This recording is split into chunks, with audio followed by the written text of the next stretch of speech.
The Constant, Part 2.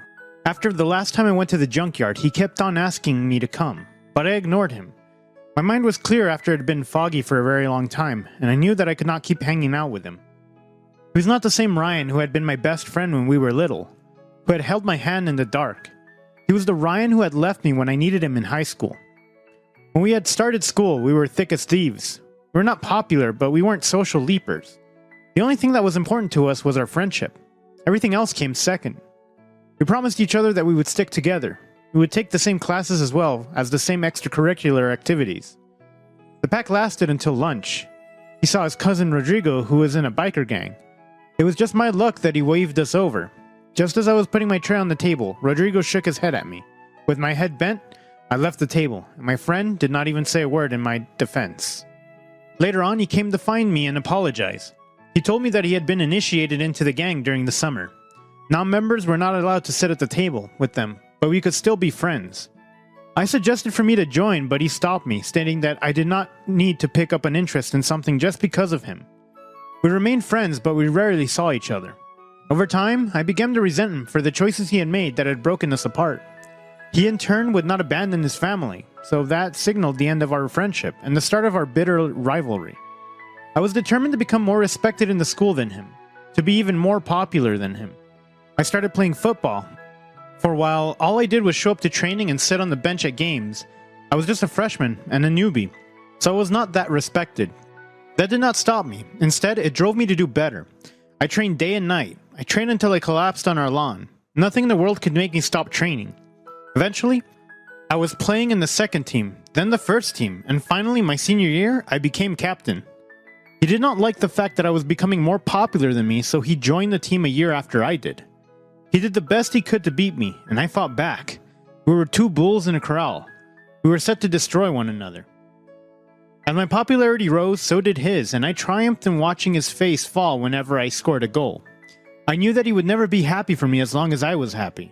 That would be too difficult of a pill to swallow for him. One thing that was strange about him was that he never had any girlfriends. I had expected him and me to be fighting over girls, but somehow that was not the case. In all the years that I knew him, he never once dated anyone.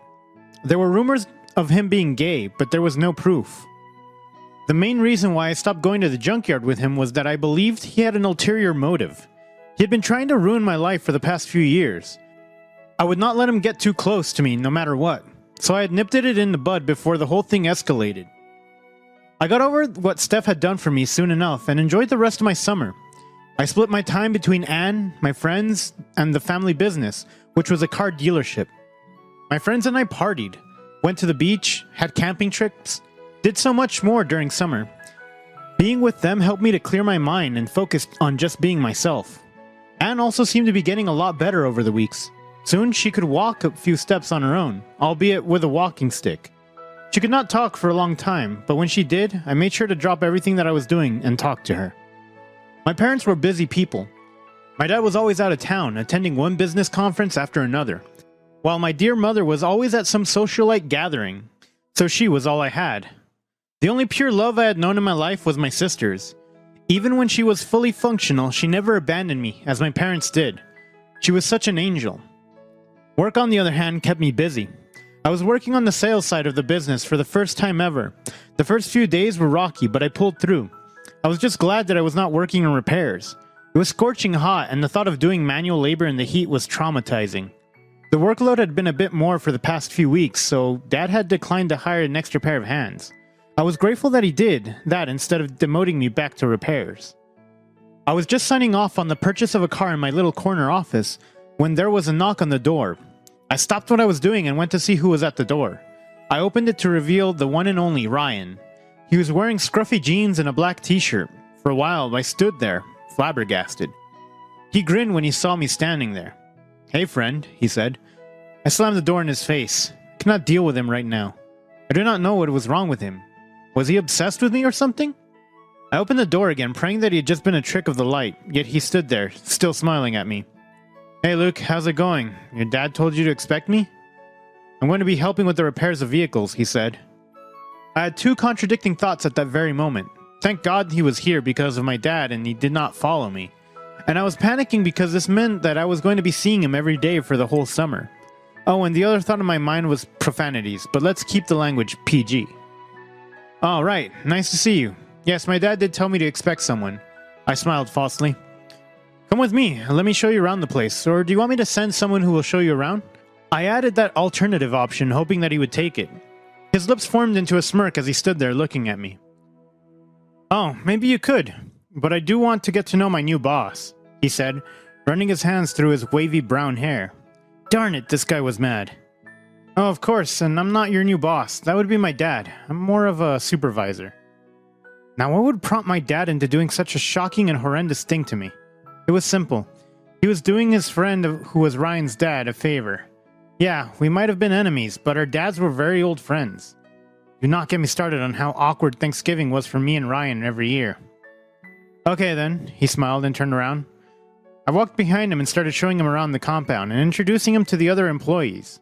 I was done in less than 10 minutes and I went back to my office. I tried to get back to what I was doing, but I could not focus much. It was too hot in the office. I made my way to the window and cracked it open. Right across from me, a shirtless Ryan was working. He was relentless, working as his muscles showed his veins. His golden skin glistened in the sun and sweat ran down his face as he carried some heavy headlights to the car that he was fixing. I stood there, mesmerized by him. I was suddenly reminded of something that I had been trying to forget. I thought back to when him and I spent time together at the junkyard.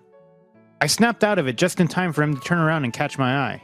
I have no idea what it was that passed between us, and I was scared of even trying to find out. I turned away from the window and went back to what I was doing. I immersed myself in my work and cut off all intruding thoughts. I found it easier to work when my mind did not wander off like I'd been doing lately. There was just too much on my plate. I was pretty much single-handedly running the business all alone while my dad spent more and more time away. At first I thought this was because his business was booming. But now that I had access to the books, I noticed that the last time we had an out-of-town client had been 2 months ago. I wonder what the man was up to. I was not even sure if I wanted to know. I finished up my work early and decided to walk around the compound. I made sure that everything was running smoothly and there were no hiccups.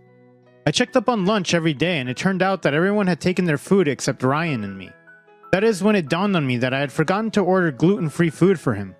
Both of us were allergic. We had been very excited as kids when we found out about this. We had wanted to get tattoos, but our parents were sensible and would not allow it until we were 18 years old. That ended up not happening though. I picked my food up in the kitchen, then made my way to where Ryan was working. I might have not liked the guy, but I was not going to let him starve. He needed all the energy he could get because there was a lot of work to be done at the dealership. I could not have him collapse in the middle of work. We would not survive the lawsuit that would follow soon after that. I found him drinking Coke from a can. Some of the drink slipped out of his mouth and ran down his Adam's apple. I felt a strange tingly sensation as I watched the Coke slide down his toned body. He put the can down and we were left looking at each other. His dark eyes narrowed and he tilted his head as he looked at me. Hey man, what's up? He asked. A few weeks had gone by without any threats from him. It was strange for me to comprehend that he had been nice to me for such a long time. Hi, I brought you some food, I said, handing the takeaway box to him. I thought that they had no gluten-free food, he said as he eyed the package. It's mine. You need it more than I do anyways, I shrugged. I can't take your food from you. He gave me a tight-lipped smile. I cannot help but smile. And I cannot have you collapsing from hunger on the job. I crossed my arms over my chest. We stared at each other for a few minutes. It was the age-long battle of wills that was common between us. Okay, we could eat together, he suggested. That sounded like a good idea, so we did just that. We sat in silence together while we ate the food. It was not an awkward silence, to say the least. It was a comfortable silence. After we were finished, I went back to my office. As I was speaking to a client on the company phone, my phone rang. It was my mother calling. I decided to ignore her call, since I was on an important one myself. She kept on calling though, so I had to put the client on hold. I figured that it was important and it had something to do with Anne. Hi Mom, I said. Hey Luke, can you come home? Her voice was shaky, and it sounded like she had been crying. I hoped that nothing had happened to my sister. Sure I can. Is Anne okay? I asked, my heart thudding through my chest. Come home, we will talk about this when you get here, she said.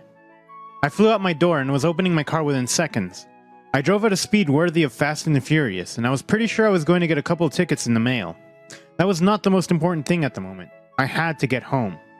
My tires screeched as I pulled into the driveway. I did not even bother to put my car in the garage. I simply ran through the front door. I found my mom and dad and a young woman sitting in the living room. My mother had tear-stained cheeks, and her hair was a mess. The other lady's cheek was red, and my dad looked like he had just aged a few more years. Their disheveled appearance did not matter in the least to me. All I needed to know was if Anne was okay. "Where's Anne? Is she okay?" "Don't worry, love. She is okay. Please take a seat," my mom said. I went to sit down beside her, facing my dad and the blonde woman. She was a classic beauty, blonde hair and blue eyes, and she looked to be a few years older than me. I wondered who she was and what she was doing here. "Okay, I have sat. What's going on here?" I asked. "Your dad is leaving me," my mother said. My jaw dropped to the floor. This was not what I had been expecting at all. I did not even know what to feel at the moment, besides shock. "What?" I said, looking at him. He looked away from me. For the first time in my life, my dad could not look me in the eyes. "We got married in Vegas just 2 days ago," the blonde woman said sweetly. Gosh, I could not stand her sickly sweet voice. My whole world was falling apart, and she dared to be happy about something. "Dad, why?" I asked him, my voice soft and calm. I was not going to freak out. I needed all the details so that I could figure out how to process this. "Your mother and I have been very unhappy for a while. Goldie and I make each other happy," he said, finally getting the nerve to look me in the eyes. What sort of a name was Goldie anyway? And the whole making each other happy thing, I called bullshit. She was just with him for his money. "Why was I called here then? Let him do what he wants. We're better off without him anyway," I said to my mom. "I did not want you to get shocked when you saw that Goldie had moved in with us," my mom said. Well, this was accelerating faster than I could believe. Not only had my dad married a woman old enough to be his daughter, but she was also moving in with us. How in the world did he expect this woman to live in the same house as his chronically ill daughter? "I'm out of here," I said, and I stood up and left. They called after me, but their begging fell on deaf ears. I noticed that Ryan's car was in his driveway, so without thinking, I went next door. I knocked hard on his door for a few seconds. He opened the door while wearing only a towel on his waist. He looked very shocked to see me. "Hey, what is wrong? Are you okay?" he asked, stepping aside to let me in. "It's a long story. I just need to get out of my house for a while before I commit murder," I said. "I'll be right back. I just need to get dressed," he said, gesturing to his shirtless torso. I had barely noticed it when I had arrived, but now I could see that he had just had a shower. I felt my cheeks burn as I realized that I had interrupted him at a busy time. "Sure." A couple of minutes later, he was dressed and sitting next to me. I told him everything that had happened. It still felt unreal, as if I was living in a nightmare. He listened attentively and let me cry when I became overwhelmed by my emotions. I'm not good at emotional stuff. All I can say is that everything will be alright. All I can offer you now is a shoulder to cry on and some video games to play with me. If you need a place to sleep tonight, then you're welcome to. My dad will not mind," he said. My heart warmed at his kindness. I did not expect him of all people to treat me this way, so I did as he said. To be continued. Thanks for watching. Consider subscribing to become part of our Rainbow Force and stay wholesome.